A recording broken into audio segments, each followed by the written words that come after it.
Anupama serial के ऐसे ही daily update सबसे पहले देखने के लिए हमारे चैनल इन्फो ड्रामा हब को सब्सक्राइब करें। आज के एपिसोड की शुरुआत में हम देखते हैं सारी महिलाएं गहरी नींद में थीं कि तभी लीला की नींद खुली और उसने पाखी को पानी लाने के लिए कहा, लेकिन पाखी नहीं जागी तो लीला पानी लेने परी के पास चली गई। जब उसकी नज़र दीवार पर लगी सरिता के पिता की फोटो पर पड़ी तो वह गहरी नज़र से उसे घूरने लगी और चिढ़ते हुए बोली कि ऐसे घूर क्यों रहे हो, मैं बहुत सुंदर हूँ, पर इस उम्र में पराई औरतों को ऐसे नहीं घूरना चाहिए।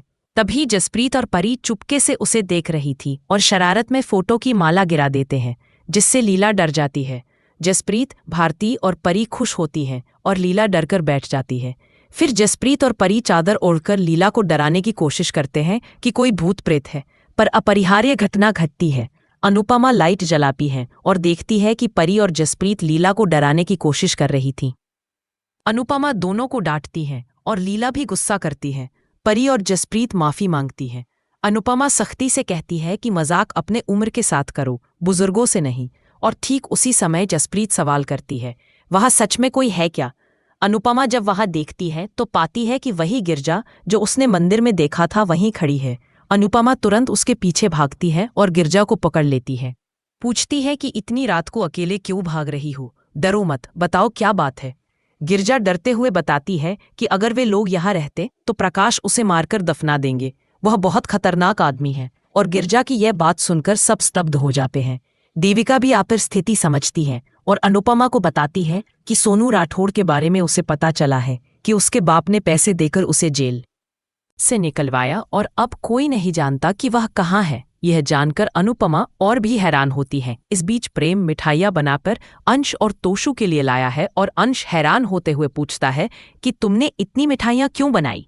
प्रेम कहता है कि मुझे कुकिंग बहुत पसंद है। अंश और तोशु उसकी तारीफ करते हैं और प्रेम बाबूजी को मिठाई देने चला जाता है। तोशु कहता है कि अगर प्रेम न होता तो हम भूख से मर जाते।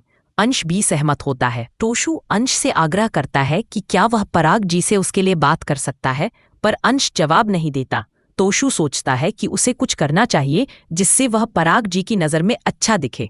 वहीं दूसरी ओर सरिता अनुपमा से सवाल करती है कि तुम हमारे गांव के मामलों में क्यों पड़ रही हो? मैं और इसके बाप को अच्छी तरह जानती हूँ। और गिरजा को जाने के लिए कहती है, पर अनुपमा गिरजा को रोकती है और कहती है कि तुम डरो मत, सिर्फ ये बताओ कि इतनी रात को बाहर क्यों घूम रही थी। गिरजा डर के मारे बताती है कि वे लोग बहुत खतरनाक हैं, वे उसे मार देंगे। अनुपमा पूछती है, क्या तुम प्रकाश भाऊ के बारे में बोल रही हो? गिरजा और डर जाती है। देविका सबको कहती है, सच बता दो। गिरजा बताती है कि कुछ दिनों पहले वह बीमार पड़ी थी और उसके पिता ने उसे डॉक्टर की जगह प्रकाश भाऊ के पास लेकर गए थे। वह प्रकाश भाऊ ने उस पर कोई नुस्खा या जाल डालकर उसे बेहोश कर दिया और जब होश आया तो देखा कि प्रकाश भाऊ और उसके आदमी उसके साथ गलत कर रहे थे। यह सुनकर अनुपमा और बाकी सब चिंतित और घबराए हुए हैं। गिरजा कहती है कि वह जैसे तैसे वहां से भाग निकली और खुद को बचाने के लिए खाई में कूद गई। उन लोगों ने सोचा कि वह मर गई है, पर माता रानी ने उसे बचा लिया। इस पर सरिता गुस्से में कहती है कि जरूर तुमने ही कुछ किया होगा कि भाग को शक हुआ होगा। भाग देवता है, उन्हें बदनाम मत करो। पर गिरजा आंसुओं और भय के साथ कहती है कि वह इलाज के नाम पर लड़कियों के साथ गलत काम करता है और उनकी कमजोरियों का वीडियो बनाकर उन्हें धमकाता है कि वायरल कर देगा। उसके पास कोई दिव्य शक्ति नहीं है, सब उसका ढोंग है।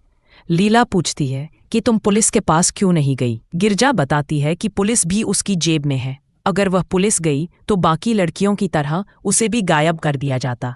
यह सुनकर अनुपमा चौंक जाती है। वहीं ईशानी किसी से फोन पर कहती है कि मैंने इंस्टीट्यूट से निकाल दिया गया, मेरे पास कोई रास्ता नहीं, और अगर किसी को पता चला कि मैं यहाँ हूँ तो वे आ जाएंगे। प्रेम यह सुनकर परेशान होता है और उससे पूछता है, क्या तुम फिर से नशा करने लगी हो? ईशानी गुस्से में कहती है कि ऐसा नहीं है, गलत फहमी है, और कहकर चली जाती है। प्रेम दुखी होकर सोचता है कि उसे कुछ करना चाहिए। उसी रात गिरजा अनुपमा से याद दिलाती है कि जब तुमने मंदिर में भाग के खिलाफ आवाज उठाई थी तो मुझे लगा कि तुम्हें आगाह कर देना चाहिए था। अनुपमा मंदिर की बातें याद करते हुए कहती है कि गरीब के पास सिर्फ उम्मीद होती है और ऐसे लोग उसी भरोसे का फायदा उठाते हैं।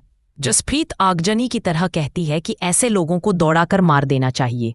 गिरजा विनती करती है कि एक तरफ वह कह रही है कि तुम यहाँ से चले जाओ, पर दूसरी तरफ उम्मीद भी कर रही है कि तुम मेरी मदद करोगी। क्या तुम मेरी मदद करोगी? सरिता कहती है कि नहीं, हम तुम्हारे मामलों में नहीं पड़ेंगे। यह कहते हुए वह गिरजा को जाने के लिए कहती है। अनुपमा कसम खाती है कि कोई कुछ नहीं बताएगा और गिरजा वही रहेगी। सबको आदेश देती हैं कि कोई किसी को कुछ नहीं बताएगा कि गिरजा यहाँ छुपी है। देविका पूछती है कि तुम क्या सोच रही हो? अनुपमा पूरे मनोबल के साथ कहती है कि कल हम प्रकाश के घर जाएंगे, इसके राज खोलेंगे और फिर देखेंगे कि आगे क्या करना है। अगली सुबह अंश कोठारी हाउस आता है, जहां अनिल उसे इन्वेस्टर से मिलवाता है और बताता है कि अंश उनका दामाद है। इन्वेस्टर्स कहते हैं कि हमें लगा था ये प्रोजेक्ट गौतम लीड करेंगे, हम उन पर भरोसा कर सकते हैं क्योंकि उनके परिवार से हमारे अच्छे रिश्ते हैं, इसलिए हम उनसे दुश्मनी नहीं लेंगे। इन्वेस्टर्स चले जाते हैं और मोटीबा गुस्से में कहती हैं कि अपनी जिद का नतीजा देखो, इस लड़की की वजह से हमारा प्रोजेक्ट हाथ से निकल गया। तभी पराग टिप्पणी करता है कि गौतम के जाने से परिवार के व्यापार में फर्क नहीं पड़ा, हमारे लिए परिवार व्यापार से ज्यादा जरूरी है। मोटीबा कहती है कि अंश को बिजनेस की समझ नहीं है, पर पराग अंश की काबिलियत पर भरोसा जताता है और कहता है कि मुझे तुम्हारी काबिलियत पर पूरा यकीन है, मुझे पता है कि मेरा बेटा कई सफल प्रोजेक्ट लेकर आएगा। अंश भी मान जाता है और मोटीबा हैरान रहती है। इसी तरह अनुपमा सबके साथ प्रकाश के घर जाती हैं, जहां प्रकाश और उसकी पत्नी सबको स्वागत करते हैं। अनुपमा मन ही मन सोचती है कि इस घटिया इंसान को उसके पापों की सजा दिलाने के लिए उसे धैर्य रखना होगा, जबकि प्रकाश बाहरी रूप से सोचता है कि उसे गांव वालों की आंखों में महान दिखना है, इसलिए इन औरतों को सहन कर रहा है, वरना वह अब तक उन्हें गांव से बाहर निकाल देता। इसी नाटकीय ओवरटोन के साथ यह एपिसोड समाप्त होता है, पर कहानी का तनाव यह बताता है कि सच और ढोंग की टकराहट, गांव की राजनीति और कमजोरों के भरोसे का शोषण आगे और बड़े संकट और मुक्ति दोनों के द्वार खोलने वाला है। आज का एपिसोड आपको कैसा लगा, हमें कमेंट में ज़रूर बताएं और ऐसे ही अपडेट्स के लिए हमारे चैनल इन्फो ड्रामा हब को सब्सक्राइब करना न भूलें।